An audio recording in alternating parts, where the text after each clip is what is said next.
Oh, yeah.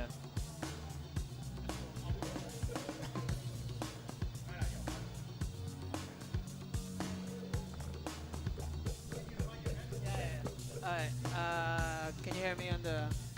Can you hear me? I can hear you through And here. I just want to let you guys know this run is... well, I'll let Ducky introduce the game. But I do want to say we do have incentives. And we also have donations. So if you are liking this stream, please donate to us. This is for Sick Kids Foundation, okay? I'm going to give the mic to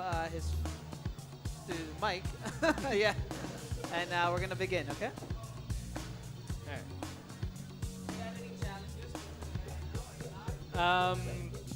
No, because I don't think I can afford it. Unless you want to do it. You want to do $1 per death for me? $1 per death?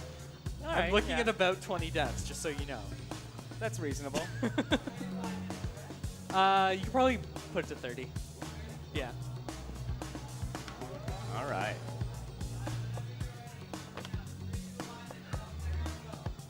Why is that there? Huh. That's weird.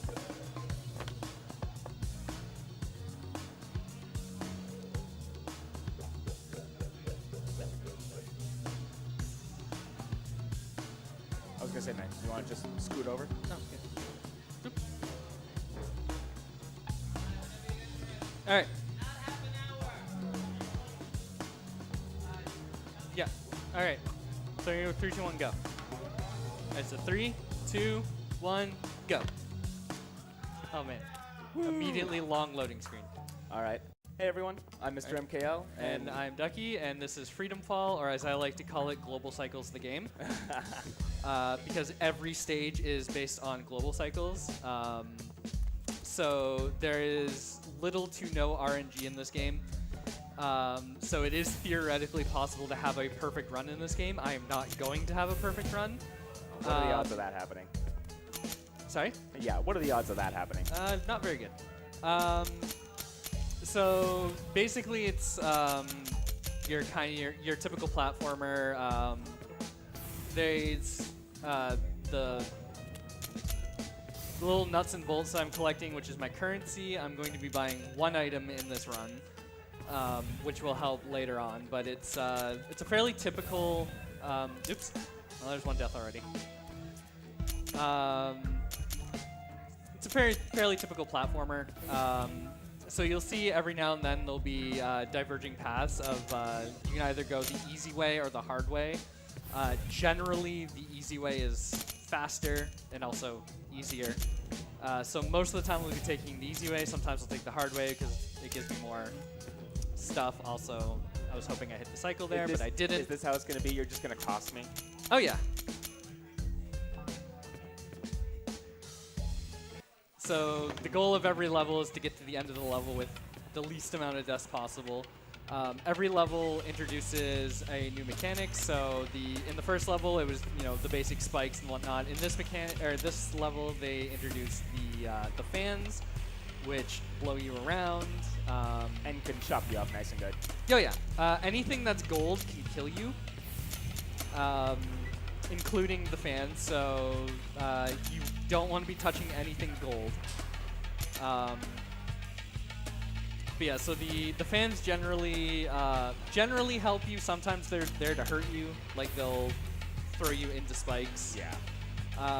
So for the first 3 stages, I want to get I want to collect a. Ooh, well, that's a new strat. So the first 3 stages, I want to be collecting the nuts and bolts because I want 200 nuts and bolts by the 4th stage, so I can get my glider, which helps me with various things. So there's the glider. What are some of the other weapons, even though you're not going to be getting them? So there's 3. Sorry, first of all, the mechanic in this game or in this level is they introduce the bombs, which can blow up anything gold, also yourself, because of course. So there's three items that you can get in this game, which is the glider, which I'm gonna get, the jetpack, which gives you a double jump, and then the hoverboard, which basically acts as a better glider.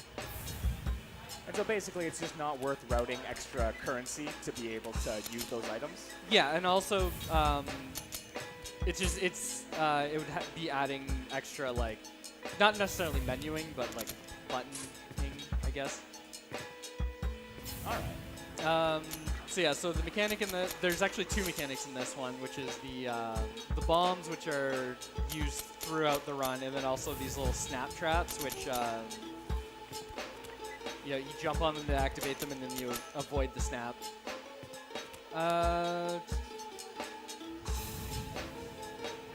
And yeah. Oops. Sorry, I'm gonna be quiet a couple times because concentrating. Yeah, some of the like detour rooms can be pretty brutal, it seems. Yeah. I mean, this game in general is pretty brutal, so I'm gonna have to actually go out of my way to get. I mean, come on, all you're doing is falling down. Yeah, can't you be think that it'd be you think it'd be easy. I see people fall down all the time. Yeah. So I had to take a bit of a diversion there because I actually wasn't paying attention and didn't get enough bolts. So the mechanic in this stage is fire. There's ooh, shit. Sorry, I swore. So there's multiple, like there's the little fire pits that will help me later on, and then these little fire-breathing dragons. There's actually two versions of these dragon heads. One that you'll see later. But yeah, they're all in a cycle. So this is where I'm gonna get the glider. The glider, it just lets me slow faller when I need to. And I can also use it on these little fire pits. Yes. I can use the Catch an updrafts updraft, because yeah. physics. So this game is technically, you could technically beat this game without getting any of the items. It's just easier. I actually probably would have made that cycle. Probably could have made that cycle. So that particular corridor is a very tight window to get the one cycle. And then the glider helps there. I can skip around that. So I think it's safe to say that this game was the inspiration for Breath of the Wild Obviously. With its paraglider and fire mechanics, right? Yeah. Clearly, he's Zelda, right? Yes. He's Zelda. That's how it works. Yes. Zelda is the best. So these are the other fire-breathing dragons. They shoot fireballs, and also they're spiky, so I can't stand on them.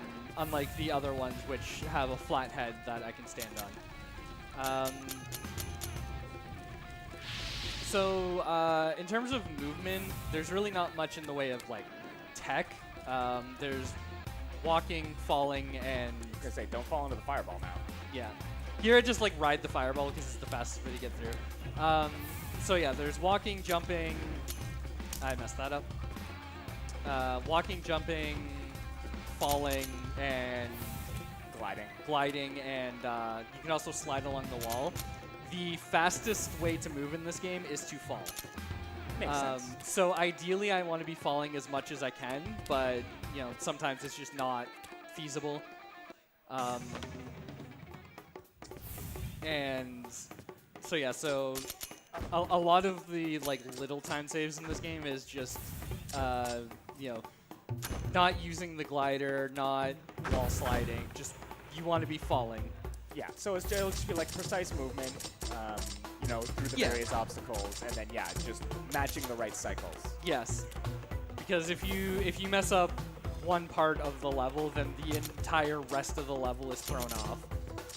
I could imagine there'll be some interesting routing involved, right? Because you'd be able to get a checkpoint, kill yourself, respawn, and that would reset the cycles, would it not? No, because so right now, there's actually two types of checkpoints in this game. We've only seen one so far, which are the red checkpoints, which kill you. And I believe this level has the other one, the blue checkpoints. So the red checkpoints, it just spawns you back to the last checkpoint that you hit. The blue checkpoints will spawn you back at the blue checkpoint, but it will also reverse time, which does reset the cycles. Interesting. Okay. The blue checkpoints only show up in a few areas. See, I'm not used to that. This is gonna be bad. Oh, that's bad. And I missed that checkpoint, so yeah. So you have to get near the checkpoints to actually activate them, and I didn't get near that checkpoint. But because I died there, I actually got the proper cycle. So there's the blue checkpoint. Yeah. So if I die on this little section, then it'll reverse time and I'll go back. Well, because yeah, you have the spike ceiling chasing you, so they'd have to reverse actual time here. Yeah. So I can't remember exactly how many stages there are, but there's a certain number of stages where at the end you'll meet the princess. So the basic premise of this game is that you're a prisoner trying to escape from prison, and you were imprisoned by the princess, who is not your typical princess. She's kind of a sociopath. She's also kind of. She's also the one that writes all of the messages on the walls, which are the only source of I guess, exposition in this game. Oh my god. Ducky. I don't normally do this. No, you just want to cost me all my money. I know I just got paid, but come on. Of course. It's for charity. It's for a good cause. So this level introduces swimming and also these water jets, which just work like the fans, but it's more thematically appropriate for the area. So with swimming, like anything else in this game, if you're swimming down, then you're going faster. Also, these water jets can propel you through the water and boost you a little bit as well.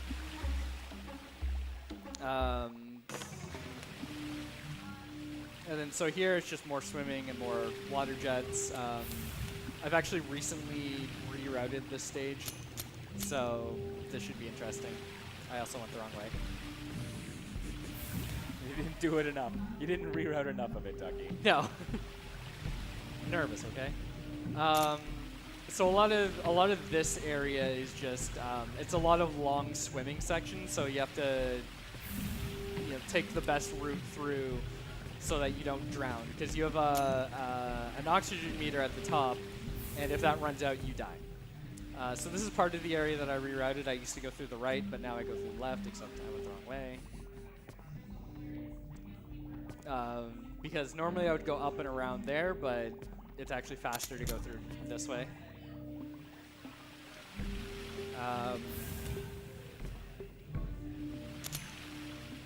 And then coming up is the second area. Oops. I got a little ahead of myself. This is where I thought it was. All right, so there is, you're supposed to go up and around here, but you can just fall through the water jet. Nice. Don't hit the spike. So coming up is one of 2 bosses in this game, and you don't actually have to kill this boss, which is nice. So this is Madame Sharky. She is a robotic shark because they don't sell freshwater sharks. So basically, you just have to run away from her. This part is, again, a lot of really long swimming sections. So you have to make sure that you route properly in order to not drown. I also pick up a few bombs in this area because you can technically kill the shark by throwing bombs on it, but it's A, more dangerous, and B, costs a lot of time. So you just run. And then in between sections, there will be these little areas where you just have to go up and around. And then, again, because you're being chased by something, the blue checkpoints are there. So it's this is the stage that has really uses the blue checkpoints the most. It shows up a few more times later on, but really the gimmick of this stage is don't die, because if you die, you're gonna lose a bunch of time. Also, you're being chased by a robotic shark. Oh, so you top out at 5 bombs? Yes, 5 bombs is the maximum. You can't get any more. There's no upgrades or anything for it. So my understanding is you'll need to use those bombs for the final boss, right? Yes. So how many hits does the final boss take? A lot. A lot. I haven't actually counted. Okay. So. Okay. I was just curious if there's any there's not really much you can do in terms of giving yourself a leg up in that case, other than going into the last level with the 5, right? Yeah. Well, because in the last level, there's actually a few areas where you have to use the bombs in order to break some walls in your way. Oh, all right. So so the bombs, like, theoretically I could be using the bombs a lot more, but I just find it's more optimal to only use them when necessary. So this is the Madam Sharky boss fight. We just ran away from her because sharks are scary. So this stage is so that's kind of like, oh wait, I could have got through there. Telling you did that one on purpose. I might have. So that was kind of like the sort of the halfway point of the game, I guess. From here, it gets a lot harder. So the gimmick of this stage is these little zappy Tesla coils, I guess. Makes sense. So they're all on a cycle, and if you actually touch the head of the, like, where the electricity is coming from, you also die. Because, of course, why wouldn't you? I mean, it wouldn't be an indie game if everything, didn't kill you. Exactly. So again, this is like, of all of the levels that are based on global cycles, this one is the most. I always do that.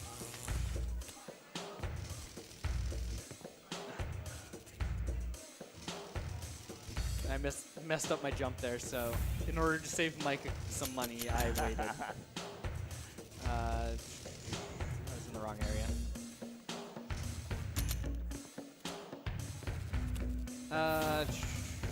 So yeah, at the end of, damn it.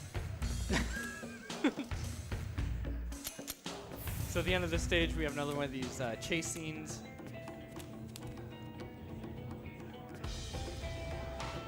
Now, see, really, it would seem to me that you should just be able to throw a bomb at her now and end the game. Yeah, you would think, but that wouldn't be fun, would it?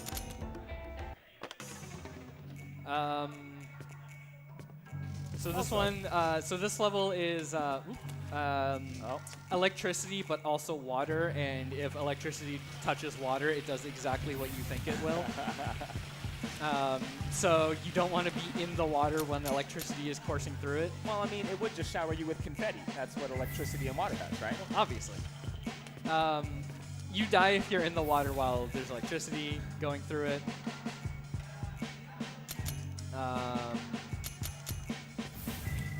And then it's kind of pretty straightforward as far as, like, levels go. They're serious when they say this is the easy path. Oh yeah, because you only have to really deal with like a couple of the Tesla coils, and then it's just falling. So this is another part that I've kind of routed a bit better.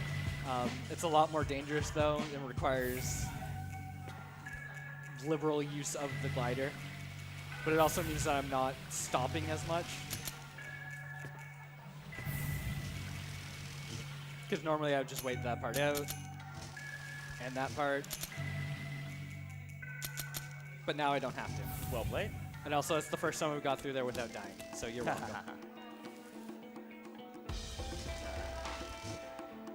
Fortunately, I slid on the wall a bit too much there, so I missed that cycle. But it's okay. This whole game, the art style, the music, has kind of like a Bastion feel to it. Kind of, yeah. It's Bastion, but platform. Well, it's not even really a platform hell game. Like, it's kind of like in between, like, a regular platformer and a platform hell. It's like an Endless Runner meets Super Meat Boy or something like that, right? Yeah. All right, so this level is the most cycle-dependent level in the game, which is saying something when your entire game is based on cycles. So there's actually 2 different ways I can get through there, depending on which cycle I hit. This is all based on cycles, where the platforms are. So, whatever cycle I'm on determines which way I need to go. So it's all. This level is very reactionary, despite the fact that it's cycle based. Yeah, like you'd be able to route out something more reliable, right? But I disagree with that one. I'm gonna go this way. Oh, come come on.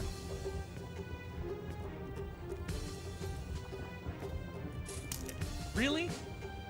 There's also some jank hitboxes in this game. Oh, fuck, I'm gonna. I'm so sorry. Oh, come on. It's for the kids, right? Yes, for the kids. Okay. I think I got through this. But I also have no idea what cycle I'm on right now. Okay. Oh, shit. Okay. Ducky, come on. That was, what? Okay, that was a jank hitbox. Yes. Okay. That was a bit of a choke. And that's just part of this game, you know. Once you get off cycle, you kind of have to improvise. Yeah. Yeah, you just play it by ear, hope for the best. Yeah. So hopefully I'm on a good enough cycle here that I can just kind of fall for the most part. I was not on a good enough cycle. Oh. Okay, you landed on a platform there. I did. Indie games. It was not laden with spikes. I have expected it to happen again. Yeah, me too. That's why I played it safely there. Okay. Huzzah. I promise I'm not usually that bad on that stage. It's all right. The level only cost me like $12. That's fine. Yeah, it's not bad. So at this point, in terms of like the exposition, we've learned about the elixir of life, which, spoiler alert, you have drunk. So that's why things are now hard and harder instead of easy and hard. This place also has these swinging anchors, and later on there'll be these rotating spears, I guess. I don't exactly know what to call them.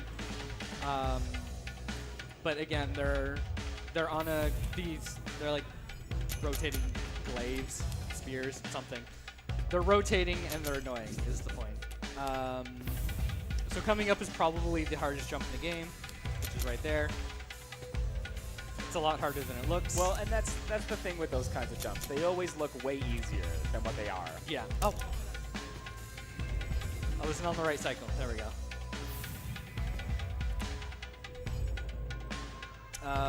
So yeah, so basically you just want to not hit them. So if I'm on the right cycle here, I should be able to just fall right through, and I was, so that's nice.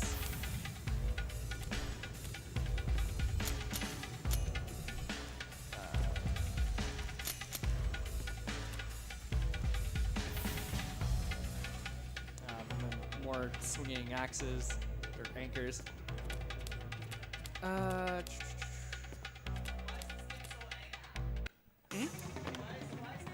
Yo, I know, seriously. Like, what did you do to this girl to make her, like, seriously, trap you in a giant tower and torment you with, like, bloody scrawls on the wall? That is because I stole the elixir of life, which was for her dad. So the gimmick of this stage is that she starts destroying your save points, but there's also save points like you know, off path. So I'm going to be trying a new route here, which is very dangerous because if I mess it up, then I'm going to be losing a lot of time. But we should be fine. Yeah, okay, so I got through it there. So there was another save point that I used to go out of my way to get, but I skipped it this time, and now we're safe because she no longer destroys it. So there you actually get to choose whether you're guilty or innocent. We choose innocent because it is the faster and easier route. I was actually considering making it a donation incentive, whether it's guilty or innocent, but I haven't practiced the guilty route enough. Yeah. So basically, at that point, regardless of which way you go, you drank the elixir of life. Either you're guilty and you stole it, or you're innocent and she stole it and force-fed it to you while you were sleeping. So either way, and framed you for it. And the reason why is because if her father drank the elixir of life, then she would never get to become the queen. But she didn't want to drink it for herself because she's already amazing, as she says on her little text scrolls. Oh, I'm gonna die here. So the actual and depending on whether you choose guilty or innocent determines the ending you get. The level does the last level doesn't change, which I'm coming up to the last level now. You know, it just dawned on me that your character has no shoes, but it makes total sense because it's been in prison. Exactly. Oh, okay, I messed this up. Usually it's just the laces, but still. Also, he's poor. He probably can't afford shoes. Well, yeah. So I messed up my throws there. I normally have a bomb to throw at him there, but you know, it happens. So this is the final stage and also the final boss, which is the princess riding a dragon. The dragon's name is Manda. I don't know why I went for that. I was trying to get that extra bomb so I would save myself a little bit of time, but instead it cost $1. Because now I have to go back here and grab this bomb.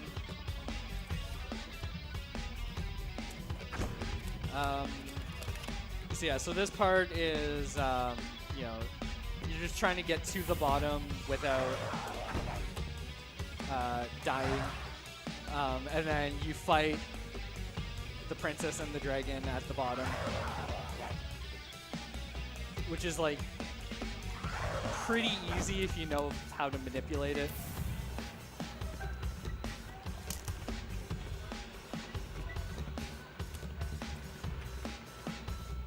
That part's a little scary because you can get blown into that second fan. I mean, I already died on the first fan, so.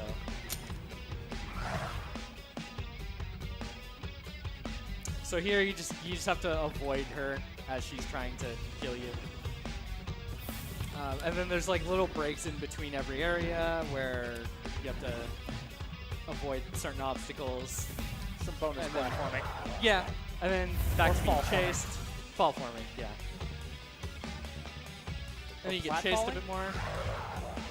Something. You can go either way.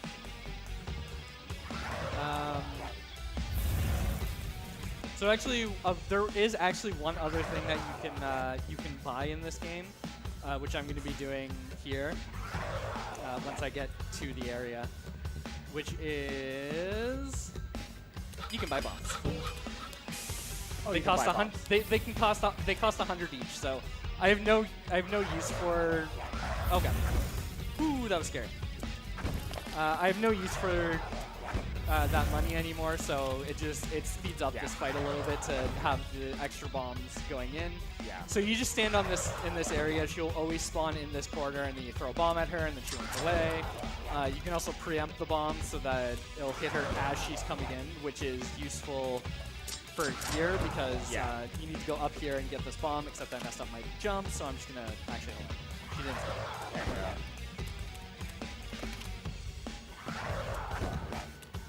So you just do this. Russell, time's coming up soon. He's ready for it. Okay. So It's just time on last hit, right? Yeah, time's gonna be when I think I threw that too. Okay, improvising. What it's about. All right. So one more, except I messed up my jump, so you have to wait a cycle. All right. And time. Coming up. Time. Whew. So yeah, so there's two different endings. If you're innocent, then when you're falling, you save the dragon, and if you're guilty, when you're falling, you save the princess. Man, wailing guitar solo. I know. The music in this game is really good. Also, that's a new PB. Oh, is it? Yeah. Woo! Well, congrats, good sir. New PB with only 27 deaths. That's it. That's it. Well, we'll see what the actual count is. Well, yeah, that's what I caught. Sorry? Yeah, I do stream. You can follow me, twitch.tv/Duckie2010. This game is good. It's cheap. Go buy it. Yeah, what is available? Steam? Yeah, it's just available on Steam. It's available on Steam. I think it's like $10. All right. Super fun game.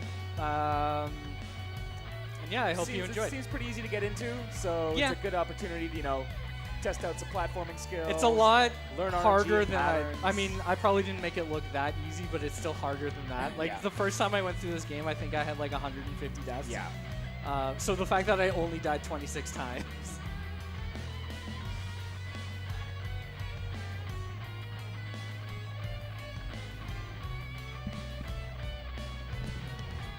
All right, thank you guys for tuning into that. We are gonna go on to our next game. We're gonna set up Battletoads. Game Boy, yes. Wiz War 100 is gonna be. We're gonna set that up right now. We're just gonna go to. Just gonna change the ads, okay? That's some.